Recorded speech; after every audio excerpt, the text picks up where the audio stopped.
Police nationale congolaise a annoncé qu'il début le mardi 28, il y a campagne à tolérance zéro. Il y a la facile les qui vont pour constater.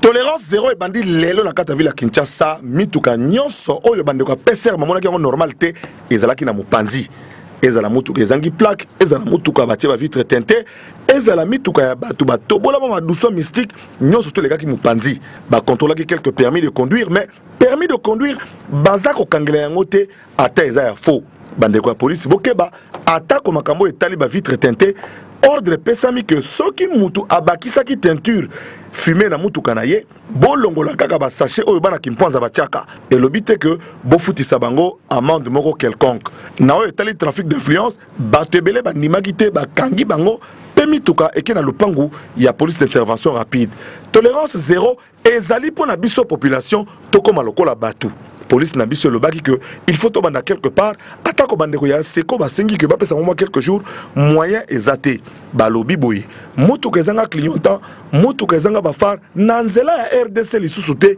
nanzela Kinshasa lisusu te. Il faut qu'on reconnaître que Moussala Oyo est un risque belé pour les policiers, local lieutenant-colonel Kassongo Polydor, commandant ya premier bataillon à Pire, Oyo ba tout à qui nanzela Kinkole, à ne pas confondre avec colonel Foul Kassongo Kitenge, commandant en second chargé à l'opération ya Pire. Biso toza ko tchapwa, mais to bendi matoi.